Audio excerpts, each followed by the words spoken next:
अस्सलामुअलैकुम। टेलीस्कूल के इस एजुकेशन प्रोग्राम में खुशामदीद। ये प्रोग्राम टीवी पर हुकूमत पाकिस्तान और सबक फाउंडेशन की शिराकत से पेश किया जा रहा है। इसके लेसन्स पाकिस्तान के तमाम तालीमी बोर्ड बशमूल कैम्ब्रिज के सिलेबस के मुताबिक तैयार किए गए हैं, जिसमें एजुकेशन कंटेंट सबक फाउंडेशन प्रोवाइड कर रही है। सबक फाउंडेशन की वेबसाइट सबक.pk पर केजी से 12वीं जमात तक वीडियोस और प्रैक्टिस टेस्ट बिल्कुल मुफ्त दस्तयाब हैं। हमारे आज के बायोलॉजी का लेसन है form and functions and homeostasis in plants, जो कि फेडरल और केपीके बोर्ड की फर्स्ट ईयर की बुक के चैप्टर 10 का टॉपिक है, जबकि पंजाब, सिंध और बलूचिस्तान बोर्ड की फर्स्ट ईयर के बुक के चैप्टर 14 का टॉपिक है। और आज के लेसन में हम opening and closing of stomata के बारे में जानने की कोशिश करेंगे। इसके अलावा translocation of organic matter and thermoregulation in plants के बारे में भी जानने की कोशिश करेंगे। आज के बायोलॉजी के लेसन और इससे मुंसलिक वीडियोस को घर बैठे देखने के लिए आप सबक.pk की वेबसाइट पर जा सकते हैं। यहाँ पर तमाम बोर्ड्स की 9वीं से 12वीं जमात तक बायोलॉजी के सारे टॉपिक्स पर वीडियोस और प्रैक्टिस टेस्ट बिल्कुल मुफ्त मौजूद हैं। इनके ज़रिए आप अपने कॉन्सेप्ट्स को पुख्ता करके इम्तिहानात में शानदार नंबर हासिल कर सकते हैं। स्टूडेंट्स, आज हम पढ़ेंगे opening and closing of stomata के बारे में। सबसे पहले अगर हम इस टाइटल में वर्ड बात करें स्टोमेटा की, तो स्टोमेटा कहते हैं ओपनिंग को या फिर होल्स को। और ये स्टोमेटा जो है, अगर हम इनकी बात करें कि ये कहाँ पे मौजूद होते हैं, तो ये मौजूद होते हैं लीव्स में। यहाँ पे अगर हम अपने सामने इस डायग्राम में देखें तो इस डायग्राम में आपको लीफ नज़र आ रहा है। अब ये जो है, ये हमें जो लीफ नज़र आ रहा है, अगर हम इसका कोई एक जो है वो पार्ट ले लें और उस एक पार्ट को जो है अगर हम सर्कल कर लें, सपोज हम ये वाला जो पार्ट है, इतना सा जो हिस्सा है लीफ का, इसको ले रहे हैं और इसको अगर हम माइक्रोस्कोप के नीचे देखें, माइक्रोस्कोप जो है ये एक इंस्ट्रूमेंट है जिसके ज़रिए हम इंटरनल स्ट्रक्चर देख सकते हैं। तो हमें लीफ का जो इंटरनल स्ट्रक्चर है वो इस तरीके से नज़र आता है। अब यहाँ पे आप देख सकते हैं कि ये जो इसका इंटरनल स्ट्रक्चर है लीफ का, इसमें यहाँ पे आप देख सकते हैं कि ये एक होल है और इसको क्या कहा जाता है, इसको कहा जाता है स्टोमेटा। इसलिए अगर हम बात करें कि स्टोमेटा क्या है, तो हम कहते हैं कि स्टोमेटा जो हैं वो लीफ में मौजूद होते हैं। और ये क्या होते हैं, ये क्या हैं, ये एपिडर्मल ओपनिंग्स हैं। अब एपिडर्मल ओपनिंग्स की अगर हम बात करें कि ये क्या है, तो हम इसके लिए लीफ का जो है स्ट्रक्चर पूरा देख लेते हैं। अगर हम उसको ड्रॉ करना चाहें कि ये वाला जो लीफ का स्ट्रक्चर है और जो इस स्टोमेटा है, अगर अंदर हम बात करें कि ये किस तरीके से होता है, तो लीफ में जो है एक लेयर होती है जिसे कहा जाता है एपिडर्मल लेयर। यहाँ पे ये जो हम ड्राइंग कर रहे हैं, अगर हम इसकी बात करें कि ये क्या है, तो ये हम जो है लीफ का इंटरनल स्ट्रक्चर जो है उसका कुछ पार्ट जो है वो ड्रॉ कर रहे हैं। यहाँ पे आप देख सकते हैं। अब ये वाली जो लेयर है, अगर हम इसकी बात करें ये, तो ये क्या है, बेसिकली ये इसके अंदर इसकी एपिडर्मल लेयर है, यानी कि ये क्या हो गई, ये एपिडर्मल लेयर हो गई। अब इसके अलावा जो है नीचे भी कुछ जो है वो मौजूद होते हैं, सेल्स या टिश्यूज़ मौजूद होते हैं, लेकिन क्योंकि हमने जो है एपिडर्मल लेयर की बात करनी है, तो हम सिर्फ ये वाली जो लेयर है लीफ की, उस तक जो है वो महदूद रहेंगे। अब ये जो ऊपर वाली लेयर है एपिडर्मल लेयर, हम कहते हैं कि ये एपिडर्मल में ओपनिंग्स होती हैं। और यहाँ पे अगर हम ओपनिंग की बात करें कि कहाँ पे ओपनिंग मौजूद है, तो ये वाला हिस्सा, ये जो हम ब्लू कर रहे हैं, ये आप देख सकते हैं कि यहाँ पे ये एक होल है, एक ओपनिंग है, और ये क्या है, ये स्टोमेटा है। अब स्टोमेटा की अगर हम बात करें, तो यहाँ पे आप देख सकते हैं कि स्टोमेटल पोर्स के आसपास अगर हम देखें तो हमें क्या चीज़ नज़र आ रही है, किडनी शेप्ड सेल नज़र आ रहे हैं। ये वाला आप देख सकते हैं, ये भी किडनी शेप्ड सेल है और ये भी किडनी शेप्ड सेल है। अब ये जो किडनी शेप गुर्दे की तरह का अगर हम देखें, तो ये जो सेल है, अगर हम उसकी बात करें, तो इन्हें क्या कहा जाता है, इन्हें कहा जाता है कि ये गार्ड सेल्स हैं। और ये जो गार्ड सेल्स हैं, अगर हम इनकी बात करें, तो ये आप देख सकते हैं कि ये पेयर की फॉर्म में मौजूद हैं। पेयर की फॉर्म में मौजूद होने का क्या मतलब है कि यहाँ पे आप देख सकते हैं कि ये एक नहीं है कि एक साइड पे ही गार्ड सेल मौजूद हो या सिर्फ ये वाली साइड पे गार्ड सेल मौजूद हो, बल्कि आप देख सकते हैं कि दोनों साइड पे गार्ड सेल्स मौजूद हैं। तो हम कह रहे हैं कि गार्ड सेल्स जो हैं वो किस तरीके से प्रोड्यूस होते हैं, पेयर्स में प्रोड्यूस होते हैं और इनके बीच में गैप होता है। और ये गैप जो है ये क्या बनाता है, ये बनाता है स्टोमेटल पोर। अब यही जो गार्ड सेल्स हैं, अगर हम इनकी बात करें तो ये लीफ में इस तरीके से मौजूद होते हैं, और इनसे क्या, इन गार्ड सेल्स की जो ओपनिंग होती है उसमें स्टोमेटल पोर होता है। और इसी तरीके के ये जो स्पेशलाइज सेल्स हैं, जो इन्हें हम कहते हैं गार्ड सेल्स हैं, ये कहाँ मौजूद होते हैं? ये लीफ की एपिडर्मिस के अलावा जो स्टेम है, यानी कि जो तना है, उसकी एपिडर्मल लेयर में भी मौजूद होते हैं। और बहुत सारे प्लांट की जो बॉडी है उसमें बहुत सारे और ऑर्गन्स हैं जिनमें ये गार्ड सेल्स भी मौजूद होते हैं।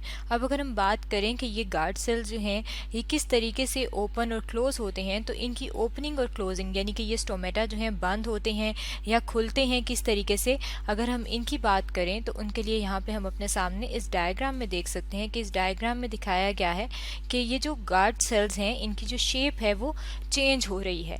अब यहाँ पे अगर हम इसकी पहले स्ट्रक्चर की बात कर लें कि गार्ड सेल्स कौन से हैं और स्टोमेटा, तो ये वाले जो ग्रीन कलर के हैं ये गार्ड सेल्स दिखाए गए हैं। यहाँ पे जो इसके अंदर एक होल है इसे हम कहते हैं कि ये स्टोमा ओपन है। स्टोमा जो है, अगर हम इसकी बात करें तो स्टोमा सिंगुलर है, इसलिए क्योंकि यहाँ पे ये एक होल है इसलिए हम इसे कह रहे हैं कि ये क्या है, ये स्टोमा है। और अगर हम इसके अंदर मौजूद, क्योंकि गार्ड सेल्स के स्ट्रक्चर की बात करें, क्योंकि सेल जो है वो बेसिक यूनिट है और गार्ड सेल जो है ये भी एक सेल है जो कि स्ट्रक्चरल एंड फंक्शनल यूनिट है जितने भी लिविंग ऑर्गेनिज्म हैं इंक्लूडिंग प्लांट, यानी कि प्लांट को शामिल करके जितने भी लिविंग ऑर्गेनिज्म हैं, एनिमल्स हों या फिर ह्यूमंस हों, तो उनकी बॉडी किस चीज़ से मिलके बनी होती है? सेल से मिलके बनी होती है। इसी तरीके से ये जो गार्ड सेल्स हैं, अगर हम इनकी बात करें तो इसमें एक न्यूक्लियस ही आपको नज़र आ रहा है, दोनों साइड पे ये लेबल किया हुआ है। इसके अलावा इनके अंदर जो है वो हम बात करें तो ग्रीन पिगमेंट जो है वो मौजूद होता है। और ग्रीन पिगमेंट जो है, अगर हम उसकी बात करें कि वो किस ऑर्गेनेली में मौजूद होता है, तो उसे कहा जाता है क्लोरोप्लास्ट। इसके अलावा यहाँ पे आप देख सकते हैं कि इनकी वॉल है और ये वॉल जो है ये थिक वॉल होती है। और यहाँ पे अगर आप इनकी शेप की बात करें इन गार्ड सेल्स की, तो वो डम्बेल शेप्ड है। अब ये जो गार्ड सेल्स हैं, कभी कभी ये क्या होते हैं, कभी कभी ये जब फुली टर्जिट होते हैं, यानी कि जब इनके अंदर वाटर एंटर होता है इन गार्ड सेल्स के अंदर, तो क्या हो जाते हैं, ये गार्ड सेल्स जो हैं फुली टर्जिट हो जाते हैं। फुली टर्जिट होने का क्या मतलब है? अगर हम फुली टर्जिट होने का मतलब समझें कि क्या है, तो हम कहते हैं कि इनके अंदर वाटर की अमाउंट जो है गार्ड सेल्स में ज़्यादा हो जाती है। और जब वाटर की अमाउंट इनके अंदर ज़्यादा हो जाती है तो ये क्या हो जाते हैं, ये फूल जाते हैं, जैसे कि यहाँ पे आपको नज़र आ रहे हैं। अब जब ये जो है, अगर हम बात करें कि ये फूल जाते हैं, तो क्या होता है कि यहाँ पे ये जो स्टोमा होता है ये ओपन हो जाता है। तो हम कह रहे हैं कि इस डायग्राम में ये वाला जहाँ पे कर्सर है, यहाँ पे ये जो गार्ड सेल्स हैं ये फुली टर्जिट है और स्टोमा जो है ये ओपन है। अब इसके साथ वाले ये जो डायग्राम है, अगर हम इसकी बात करें तो इसमें यहाँ पे आप देख सकते हैं कि क्या होता है कि गार्ड सेल्स जो हैं वो वाटर लूज करते हैं, यानी कि गार्ड सेल्स में से वाटर जो है वो बाहर निकल जाता है। और जब गार्ड सेल्स जो हैं उनसे बाहर वाटर निकल जाता है तो गार्ड सेल्स जो हैं फ्लेसिड हो जाते हैं, यानी कि उनकी शेप जो है वो थोड़ी चेंज हो जाती है। और जब उनकी शेप चेंज होती है तो यहाँ पर आप देख सकते हैं कि ये जो ओपनिंग है वो कम हो गई है। तो कह रहे हैं, हम कह सकते हैं कि जो स्टोमा है वो क्लोज्ड है। यहाँ पर अगर आप इनका कंपेरिजन करें तो यहाँ पर आप देख सकते हैं कि ये स्टोमा का जो साइज़ है वो बड़ा है, तो ये ओपन है। और यहाँ पे आप देख सकते हैं कि ये बिल्कुल छोटा सा रह गए हैं, साइज़ इनका बहुत कम हो गया है, तो हम कह रहे हैं कि ये स्टोमा जो है ये क्लोज है। अब ये जो स्टोमा की ओपनिंग और क्लोजिंग है, अगर हम इसकी बात करें कि ये ओपनिंग और क्लोजिंग होती तो वाटर की वजह से है कि जब टर्जिट सेल, गार्ड सेल्स जो हैं टर्जिट होते हैं तो ये ओपन होते हैं, और जब गार्ड सेल्स में से वाटर लूज हो जाता है तो फिर ये क्या होते हैं, फिर ये हम कहते हैं कि स्टोमा क्लोज हो जाते हैं। लेकिन इनकी ओपनिंग और क्लोजिंग और वाटर की जो मूवमेंट है, अगर हम उसकी बात करें तो उसके लिए डिफरेंट थेरीज जो हैं वो डिफरेंट साइंटिस्ट ने पेश की थी। उनके अगर हम लिस्ट देख लें कि कौन कौन सी वो थेरीज हैं, तो सबसे पहले फर्स्ट जो है, अगर हम उसकी बात करें तो जो फर्स्ट थेरी है वो है starch sugar inter conversion theory, और जो सेकंड है वो है इनफ्लक्स ऑफ पोटेशियम आयन। ये जो दो थेरीज हैं, अगर हम इनकी बात करें तो इस जो फर्स्ट थेरी है वो स्टार्च और शुगर से रिलेटेड है कि आपस में इंटर कन्वर्ट होते हैं, और इनके इंटर कन्वर्जन से आपस में तब्दील होने से, यानी कि स्टार्च जो है वो शुगर में कन्वर्ट होता है और शुगर जो है वो बाद में स्टार्च में कन्वर्ट होता है। इसकी वजह से क्या होते हैं, स्टोमेटा ओपन और क्लोज होते हैं। और सेकेंड जो थेरी है वो है पोटेशियम आयन से रिलेटेड। पोटेशियम आयन को हम जो है वो कैपिटल के से शो करते हैं, और पोटेशियम आयन जो है उसकी भी मूवमेंट से स्टोमेटा जो है वो ओपन और क्लोज होते हैं। यानी कि इन दो थेरीज से हम समझ सकते हैं कि स्टोमेटा जो है वो किस तरीके से ओपन और क्लोज होते हैं। इन दोनों थेरीज के बारे में डिटेल में जो है वो हम अपनी नेक्स्ट वीडियो में पढ़ेंगे। तो स्टूडेंट्स, आज हमने पढ़ा है opening and closing of stomata के बारे में।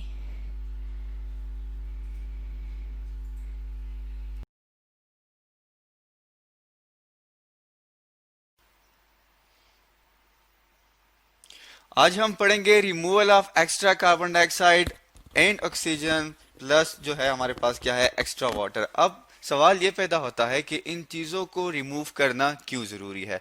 तो उसका आंसर हम यूँ करते हैं कि प्लांट अपने बॉडी के टेम्परेचर को या अपने बॉडी के कंडीशन को मेंटेन रखता है किस तरीके से या किस प्रोसेस के थ्रू, तो उसे हम कहते हैं that is known as a homeostasis. ठीक है, होम्योस्टेसिस क्या है? होम्योस्टेसिस हमारे पास वो कंडीशन है जिसमें ऑर्गेनिज्म अपने इंटरनल बॉडी कंडीशन को कांस्टेंट रखता है with respect to change in the surrounding environment. Homeo का हमारे पास मतलब है सेम, हम इसके नीचे लिख लेते हैं दैट इज सेम।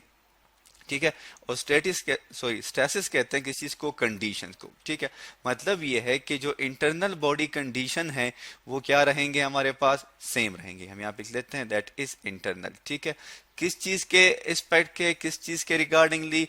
जो कि हमारे पास एक्सटर्नल टेम्परेचर है वो चेंज हो रहा होता है, लेकिन जो इंटरनल कंडीशन है वो चेंज नहीं होते, और इस प्रोसेस को हम क्या कहते हैं? होम्योस्टेसिस। अब प्लांट होम्योस्टेसिस को मेंटेन रखने के लिए क्या करता है? कार्बन डाइऑक्साइड जो एक्स्ट्रा फॉर्म में बनती है उसे रिमूव करेगा, ऑक्सीजन जो एक्स्ट्रा फॉर्म में बनेगी उसे भी रिमूव करेगा, और जो एक्स्ट्रा वाटर है उसे भी रिमूव करेगा। अब हम देखते हैं और कि किस तरह प्लांट जो है वो इन तमाम जो हमारे पास ये तीन हैं that is carbon dioxide, oxygen and water, कि उसको वो किस तरह रिमूव करता है। हमारे पास एक डायग्राम आ गई है।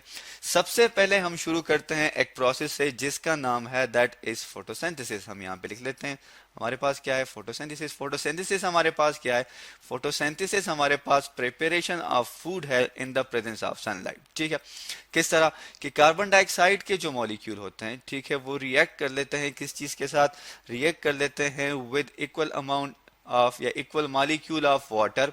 ठीक है, और बना लेते हैं हमारे पास क्या? That is glucose. ठीक है, आप इस डायग्राम में भी देख सकते हैं। अब ये रिएक्शन कहाँ पे होता है? ये रिएक्शन होता है क्लोरोफिल के अंदर, लेकिन किस चीज की मौजूदगी में? सनलाइट की मौजूदगी में, जिसको हम SL से डिनोट कर लेते हैं। अब ग्लूकोज बन गया, प्लस हमारे पास कौन सी चीज बनेगी? That is oxygen. अब ग्लूकोज जो है इसका, ग्लूकोज को हम कहते हैं कि ये हमारे पास क्या है? That is the product of photosynthesis. लेकिन ऑक्सीजन क्या है? ये हमारे पास है बाय प्रोडक्ट। ठीक है, बाय प्रोडक्ट का मतलब ये है कि या तो प्लांट इसे स्टोर करेगा या वो इसे रिमूव कर देगा। अब ये ऑक्सीजन जो है ये हमारे पास स्टोर हो जाती है कहाँ पे जी? ये हमारे पास स्टोर हो जाती है इन द मीजोफिल सेल्स। हम यहाँ पे लिख लेते हैं कहाँ पे? मीजोफिल सेल्स क्या होते हैं? मीजोफिल सेल्स हमारे पास मौजूद होते हैं स्टोमेटा के पास। ठीक है जी, मीजोफिल सेल्स में हमारे पास रिस्पायरेशन प्लस फोटोसिंथेसिस एक ही वक्त में हो रहे होते हैं। अब जब मीजोफिल सेल्स में ये स्टोर हो जाएगी तो अगर प्लांट को जरूरत होगी इस ऑक्सीजन की किस चीज के लिए? रिस्पायरेशन के लिए, जो कि एक दूसरा प्रोसेस है, तो उसको वो यूटिलाइज कर लेगा। लेकिन अगर ये एक्स्ट्रा अमाउंट में होगा तो तब प्लांट क्या करेगा? यहाँ पे आप इस डायग्राम में देख सकते हैं, जो कि पहले से ही लेबल है कि जो ऑक्सीजन इज रिलीज, हमारे पास सन एनर्जी जो है वो आती है एयर से, कार्बन डाइऑक्साइड, और यहाँ पे आप देख सकते हैं हमारे पास वाटर है। ठीक है, ये रूट्स के थ्रू आ जाता है इनटू द लीफ।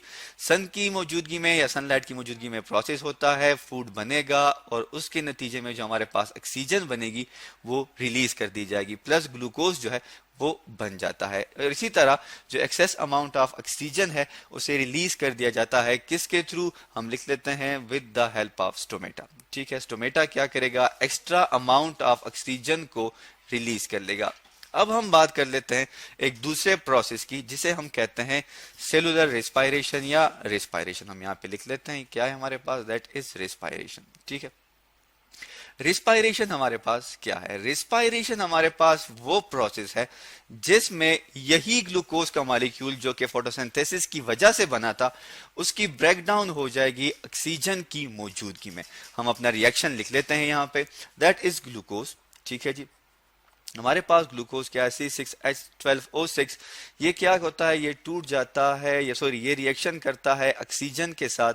ठीक है जी, और रिलीज कर देता है हमारे पास क्या? That is carbon dioxide plus water. ठीक है, और उसके अलावा जो है ये रिलीज कर देता है जिसे हम कहते हैं that is known as a ATP, जो कि एनर्जी है जिसे प्लांट यूटिलाइज करेगा अपने बॉडी के फंक्शंस के लिए। अब यहाँ पे हम देख सकते हैं कि ये कार्बन डाइऑक्साइड जो है ये और जो दूसरा हमारे पास एक्स्ट्रा रिमूवल के लिए यूज हो रहा है वाटर, इन दोनों की फॉर्मेशन हो गई है। अब हम क्या कहते हैं, अब हम ये कहते हैं कि जो कार्बन डाइऑक्साइड है ये मोस्टली रिमूव होता है किस वक्त, ये रिमूव होता है हमारे पास ड्यूरिंग द नाइट। ठीक है, हम एक डायग्राम ले आते हैं यहाँ पे। अब आप देख सकते हैं इस डायग्राम में कि यहाँ पे हमने लिखा है डे और नाइट। डे में आप देख सकते हैं कि मोस्टली प्लांट क्या करते हैं, कार्बन डाइऑक्साइड लेते हैं और ऑक्सीजन को रिलीज करते हैं। ठीक है, अब रात के वक्त जो है प्रोसेस थोड़ा इसके बरक्स होता है या इसके अपोजिट होता है। किस तरह कि रात के वक्त हमारे पास जो कार्बन डाइऑक्साइड है उसकी जगह प्लांट कंज्यूम करते हैं, लेते हैं कौन सी चीज, दैट इज ऑक्सीजन, और रिलीज करते हैं क्या, कार्बन डाइऑक्साइड। क्यों, किस तरह कि वो रिस्पायरेशन जो हो गई थी हमारे पास, जो हमने पीछे रिएक्शन पढ़ा, ठीक है, दैट इज रिस्पायरेशन के जो हमारे पास रिएक्शन है जिसमें हमने देखा कि ग्लूकोज के जो मॉलिक्यूल हैं ये रिएक्ट कर रहे हैं ऑक्सीजन के साथ और प्रोड्यूस करते हैं कार्बन डाइऑक्साइड। अब अगर प्लांट को ये कार्बन डाइऑक्साइड चाहिए तो वो उसे फोटोसिंथेसिस में यूज कर लेगा, लेकिन रात के वक्त चूंकि इसकी जरूरत नहीं होती तो क्योंकि प्लांट क्या करते हैं, अपनी एनर्जी को किस चीज से लेंगे, जैसे कि हमें पता है वो अपनी एनर्जी को कंज्यूम करेंगे किस चीज से, जिसे हम कहते हैं ऑक्सीजन, सॉरी ग्लूकोज से। अब वो ग्लूकोज का मॉलिक्यूल जो है उसकी ब्रेक डाउन होगी, तो रात के वक्त हमारे पास ये प्रोसेस हो जाता है कि कार्बन डाइऑक्साइड जो है वो रिलीज होगा। ठीक है, हम लिख लेते हैं कार्बन डाइऑक्साइड जो है वो रिलीज हो जाता है किस चीज से, प्लांट की बॉडी से। अब इसके अलावा हमारे पास और कौन से प्रोसेस हैं, अब ये है कि ये भी मीजोफिल सेल्स में होगा और स्टोमेटा के थ्रू ही ये रिमूव होगा। किसके थ्रू, हम लिख लेते हैं हमारे पास क्या है, स्टोमेटा के थ्रू ही ये रिमूव होगा। अब ये बात जो है स्टोमेटा किस चीज में, अब स्टोमेटा हमारे पास लीफ में होते हैं, लेकिन जो हमारे पास यंग जो है, यंग स्टेम्स होते हैं, हम यहाँ पे लिख लेते हैं। ठीक है, यंग स्टेम में भी स्टोमेटा के थ्रू ही ये रिलीज होता है, और उसके अलावा रूट्स में ये रूट्स के सरफेस से रिलीज होता है, और उसके अलावा ये रिलीज होता है रूट्स हेयर के थ्रू। ठीक है, हम लिख लेते हैं यहाँ पे दैट इज रूट्स हेयर। तो इस तरह कार्बन डाइऑक्साइड जो है वो रिलीज कर दिया जाता है। अब हम बात करते हैं किस चीज की, वाटर की, जो कि हमारे पास दोबारा हम पीछे चले जाते हैं किस, जो कि हमारे पास बना रिस्पायरेशन की वजह से। अब वाटर जो है ये जरूरी है प्लांट के लिए। ठीक है, अब जब ये प्लांट के लिए जरूरी है, किस चीज के लिए, प्लांट के लिए जी वाटर जरूरी है, किस फॉर्म में, ताकि वो अपने शेप को मेंटेन रख सके। शेप किस तरह मेंटेन रखेंगे, टर्जिडिटी के थ्रू जो है प्लांट अपने शेप को मेंटेन रखेगा। अब वाटर जो है उसको प्लांट को जरूरी है किस चीज के लिए, टर्जिडिटी, हम लिख लेते हैं यहाँ पे दैट इज टर्जिडिटी। ठीक है, अब प्लांट में हमारे पास मौजूद होते हैं वेक्यूल, और वेक्यूल ही स्टोर करते हैं किस चीज को, वाटर को। अब वही वाटर जो है वो वेक्यूल क्या करेगा, फिर उसे रिमूव भी करेगा और सेल के शेप को भी मेंटेन रखते हैं। लेकिन क्योंकि हमें पता है कि रात के वक्त, दिन के वक्त क्या होगा, दिन के वक्त हमारे पास वाटर को रिमूव करने के लिए जो प्रोसेस है उसे हम कहते हैं ट्रांसपायरेशन। ट्रांसपायरेशन हमारे पास क्या है, ट्रांसपायरेशन जी हमारे पास ये है कि the removal of extra water from the water surface in the form of vapour. आप इस डायग्राम में देख सकते हैं हमारे पास ये क्या है, दैट इज ट्रांसपायरेशन। ये प्रोसेस हमारे पास ट्रांसपायरेशन का हो रहा है। ठीक है जी, ये एक एक्सपेरिमेंट हम परफॉर्म करते हैं कि प्लांट्स के लीफ को हम क्या कर देते हैं, उसे बंद कर देते हैं किसी भी शॉपिंग बैग के साथ, किसी भी प्लास्टिक बैग के साथ, तो हम देख सकते हैं कि कुछ टाइम के बाद उस प्लास्टिक बैग में हमारे पास एक्सेस अमाउंट ऑफ वाटर मौजूद होता है, जो कि हमें क्या इंडिकेशन देता है कि ट्रांसपायरेशन हुई है, एक्सेस अमाउंट ऑफ वाटर जो है वो रिमूव हुआ है। सेकेंड हमारे पास प्रोसेस होता है ग्यूटेशन का। ग्यूटेशन हमारे पास क्या है जी, ग्यूटेशन हमारे पास ये है कि रात के वक्त चूंकि स्टोमेटा क्लोज होते हैं तो प्लांट के लीफ से, ठीक है, लीफ के टिप से हमारे पास जो है ये रिमूव हो जाता है एक्सेस अमाउंट ऑफ वाटर, और ये मोस्टली पाया जाता है किस चीज में, ग्रासेस में पाया जाता है। ठीक है, जैसे कि आप यहाँ पे देख सकते हैं, ये हमारे पास क्या है, ये हमारे पास है ये हमारे पास ग्यूटेशन है, हम यहाँ पे लिख लेते हैं ये ग्यूटेशन का प्रोसेस हमारे पास हो रहा है। ठीक है जी, और आप ये ड्रॉपलेट देख सकते हैं जिसे हम सलीस उर्दू में क्या कहते हैं, शबनम कहते हैं। सुबह जब हम उठते हैं तो ग्रास के ऊपर ये स्मॉल ड्रॉप्स पड़े होते हैं। तो आज हमने जी पढ़ा that is known as a removal of extra carbon dioxide, oxygen and water, के किस तरह कार्बन डाइऑक्साइड, ऑक्सीजन और एक्स्ट्रा वाटर जो है वो रिमूव किया जाता है प्लांट से।